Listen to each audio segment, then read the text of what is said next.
हमारे साथ सीनियर रहनुमा पीपल्स पार्टी फैसल करीम कुंडी मौजूद हैं। कुंडी साहब गुड मॉर्निंग, बहुत शुक्रिया आपके वक्त का। सुन्नी इत्तेहाद काउंसिल ने तो दो टोक अल्फाज में ऐलान कर दिया है कि डर और खौफ का वक्त गुजर गया, पार्लियामेंट और हुकूमत को नहीं चलने देंगे, और जो मखसूस नशिस्तों के हवाले से फैसला है वो तो आपके सामने ही है।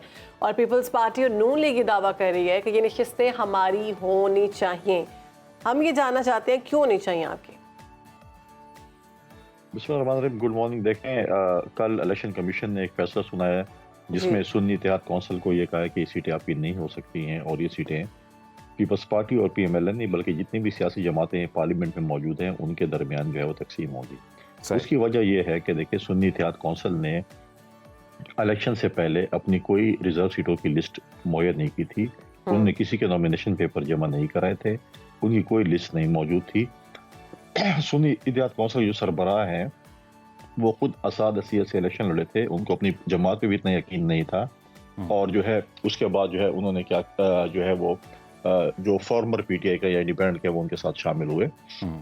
तो इस वजह से जो है उनको वो सीटें नहीं मिलनी चाहिए, क्योंकि हमने भी चेक किया था और हमें भी ये बताया गया था कि अगर आप लिस्टें प्रोवाइड नहीं करेंगे और आपके जो है नॉमिनेशन पेपर जमा नहीं होंगे उसमें, तो उसमें जो है वो हम आपको रिजर्व सीटें आपको नहीं मिल सकती। इसलिए हम ये कह रहे हैं कि ये रिजर्व सीटें उनको नहीं मिल सकती। हम उसके मुताबिक कह रहे हैं। साहब, दूसरी बात यह है, यहाँ तक आपकी बात बिल्कुल ठीक है, आईनी नुक्ता भी ये ठीक है कि जो आपने ये बात की कि अगर उन्होंने कोई ही कैंडिडेट की फहरिस्त जमा नहीं कराई सुन्नी इत्तेहाद काउंसिल ने, तो फिर ठीक है, उन्हें मखसूस नशिस्तें नहीं मिलनी चाहिए। लेकिन दूसरी जानिब आईन ये भी कहता है कि जो भी सियासी जमात जिस तनासुब से जनरल सीट्स जीतती है या सूबाई असम्बली की नशिस्तें जीतती है, उस हिसाब से ही उसमें मखसूस नशिस्तें जाएंगी। तो ये वाली मखसूस नशिस्तें कैसे बटेंगे तमाम सियासी जमातों में? देखें, जब आपकी रिजर्व सीटें बच जाती हैं, और अभी जो सुन्नी इत्तेहाद कौंसिल ने जो लिस्टें नहीं दी और वो सीटें आप खाली नहीं छोड़ सकते, आप उसी पे डिवीजन करके जो है वो करना। अब मुझे फॉर्मर फाटा की 6 सीटें जो है 12 सीटें थी, 6 खत्म कर दी गई हैं जी, ठीक है।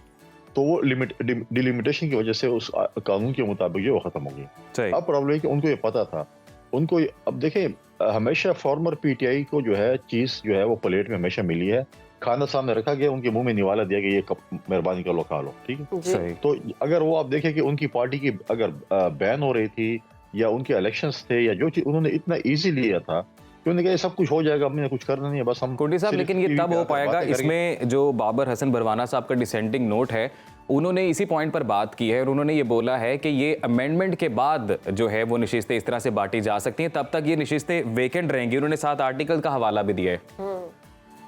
देखें, उनका अपना डिसेंडिंग नोट अपनी जगह पे है, लेकिन उसके हक में भी तो वो आए हैं ना, तो जो हक में आए हुए हैं तो उसी की भी बात होती है। जब आप देखें फैसला जो है वो ज्यादा किसके हक में है, ये बात। अब माजी में PTI हम पे ताने देती थी कि जो NAB के चेयरमैन है वो आप लोगों ने भर्ती की है, आप लोगों ने लगाया था, हम क्यों उस पर करें। तो आज हम उनसे सवाल करते हैं कि chairman election commission, chief election commissioner किसने लगाया था? उन्होंने नहीं लगाया था, हमने नहीं लगाया था। उन्होंने कहा था कि पाकिस्तान में इससे बेहतरीन शख्स हमें नहीं मिल सकता, किस सूरत नहीं मिल सकता।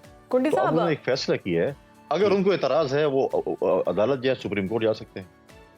कुंडी साहब, सुन्नी इत्तेहाद काउंसिल ने सदारती और सेनेट इलेक्शन को भी मानने से इनकार कर दिया है, तो ऐसी सूरत में आपको नहीं लगता कि सदारती इलेक्शन मुतनाज़े हो सकता है, आसिफ अली ज़रदारी के लिए मुश्किलात हो सकती हैं? बिल्कुल नहीं हो सकता। अगर वो ना माने तो फिर क्या, इसका मतलब है कि उनके वो मानेंगे तो सब कुछ होगा, नहीं मानेंगे तो नहीं होगा। उनका जमहूरी हक है, वो लड़े। उन्होंने महमूद खान जैसी को अपने कैंडिडेट बनाया हुआ है। अगर वो पार्लियामेंट को नहीं मानते, अगर वो जो है वज़ीर आज़म को नहीं मानते, सदर को नहीं मानते, तो ना माने ना। किसने कहा कि आप माने? हमने कोई, अगर वो कहे कि हमारे पार्टी का कोई शख्स आ जाएगा तो हम मानेंगे, अदरवाइज हम नहीं मानेंगे। तो ये छोटे बच्चों वाली बातें छोड़ें, इसी वाराना अपोजिशन का रोल अदा करें। आज अगर हमें भी एतराज़ात होंगे, बाकी जमातों को भी एतराज़ात होंगे, इनको भी एतराज़ात होंगे, आए हम इलेक्टोरल रिफॉर्म्स करें, उन चीज़ों का रास्ता रोकें जो आज हमें मुश्किलात हुई हैं। अगर ये 5 साल रोना धोना करेंगे, 5 साल यही नारे शारे लगाएंगे, तो अगला इलेक्शन भी आ जाएगा, फिर अगला इलेक्शन भी इसी तरीके से होगा। कुंडली साहब, मसला सिर्फ सुन्नी इत्तेहाद काउंसिल का नहीं है ना, क्योंकि एक दूसरी सूरत में देखें तो एक तकड़ी अपोजिशन तो है पार्लियामेंट में। जमीयत उलमा इस्लाम जो है वो भी इनके साथ मौजूद है। तो अगर ये सियासी जमातें मिलकर बायकॉट करते हैं सदारती इंतखाबात का या सेनेट इलेक्शंस का, तो फिर क्या सूरत हाल मुख्तलिफ हो सकती है? कोई मुख्तलिफ नहीं, हमारे लिए बड़ी आसानी हो जाएगी। अच्छा। तो देखें, अगर आप अगर देखें तो ऑलरेडी हमारे पास जो है वो जो नंबर्स हैं जो कि हमें तक हमारे पास रफली मैं इसको हमारे पास 400 प्लस नंबर्स हैं, उनके पास है 200। सही है। ठीक। हमारे पास उसके सेनेट के इलेक्शन में भी आपके पास नंबर गेम देख लें, किस किस पार्टी पास कितने कितने एमपीएस हैं, उसी के मुताबिक आपको सेनेट की सीटें मिलनी है। अगर वो बाइकआउट करते हैं तो मैं समझता हूं जमहूरी जमात नहीं होंगे। प्रॉब्लम सुन्नी इत्तेहाद कौंसिल का ये है, अब वो कह रहे हैं हम डर और खौफ, आपको किससे डरा है? हम तो कहते हैं पार्लियामेंट में रोल प्ले करें, किसने आपको खौफ में रहे? और दूसरी बात यह है कि इनके जो फॉर्मर पार्टी है पीटीआई, उनके 5 फ्रेंचाइज हैं। एक बंदा निकलता है जेल से, वो कहता है मुझे ये पैगाम दिया गया है, दूसरा निकलता है मुझे ये पैगाम है। पहले खुद तो इकट्ठे हो जाए ना। 5 बयानात आते हैं दिन में, अच्छा, हर किसी के पास एक एक पैगाम होता है। 5 बिलावल फ्रेंचाइज, भुट्टो ने भी कहा है कि ऑपोजिशन के साथ मामला बेहतर बनाने की कोशिश करेंगे। सुन्नी इत्तेहाद काउंसिल कैसे मुज़ाकरात की मेज पर आएगी? देखें माजी में भी ये रहा, इन्होंने अदम एतमाद हुआ, शोर शराबे किए, लॉन्ग मार्च किए, क्या कुछ नहीं किया। उसके बाद हमने ही उस वक्त की पीडीएम की जमातों को राजी किया और इनके साथ डायलॉग्स करवाए और इनको टेबल पे बिठाया, और इन्होंने फिर उसके बाद जो 9 मई किया तो टॉक्स जो है वो सबोताज हो गए। ठीक। लिहाजा हम कहते हैं आज भी एक मजबूत अपोजिशन है, आया पार्लियामेंट में हुकूमत को टफ टाइम दे।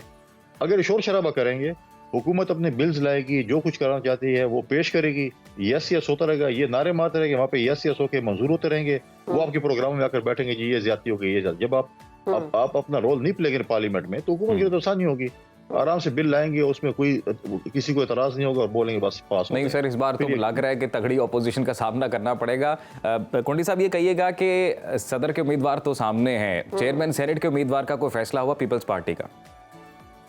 देखिए यूसुफ रजा गिलानी साहब जो है पाकिस्तान पीपल्स पार्टी की तरफ से सेनेट का इलेक्शन लड़ रहे हैं। इस वक्त वो मजबूत उम्मीदवार नजर आ रहे हैं, लेकिन पाकिस्तान पीपल्स पार्टी की लीडरशिप ने करना है कि साहब इतला तो ये आ रही है कि चेयरमैन सेनेट के लिए साबिक जो वज़ीर आज़म थे निगरां अनवारुल हक काकड़ साहब को लाया जा रहा है, तो पीपल्स पार्टी क्या उनको लाने में इस पर साथ देगी? फिलहाल तो सच कोई बात नहीं है। आपके जराए से खबरें होती रहती हैं। जब हमारी मज़ाकराती टीम थी उसमें भी आप कह रहे थे कि हम काबीना में आ रहे हैं, 3 साल नून और 2 साल पीपल्स पार्टी हुकूमत करेगी, तो ये चीजें चल रही हैं। जब तक इलेक्शंस नहीं होते तो ये रूमर्स वगैरह जराए से खबरें वगैरह चलती रहती हैं, लेकिन ऐसा ऐसी कोई बात नहीं है। इस वक्त जो है पीपल्स पार्टी के यूसुफ रजा गिलानी साहब जो हैं वो इस वक्त मजबूत उम्मीदवार हैं सेनेट के। यूसुफ रजा गिलानी साहब इस वक्त मजबूत उम्मीदवार हैं चेयरमैन सेनेट के लिए। बहुत शुक्रिया आपका फैसल करीम कोंडी साहब, आपने सुनो पाकिस्तान को वक्त दिया और इस सिचुएशन है सदारती इंतखाबात को लेकर, सेनेट के इंतखाबात को लेकर, उससे मुतल्लिक अपना जो ओपिनियन है वो रखा, और बिलखसूस अभी इलेक्शन कमीशन ऑफ पाकिस्तान का जो फैसला आया है सुन्नी इत्तेहाद काउंसिल के नशिस्तों को लेकर, उससे मुतल्लिक भी बात की।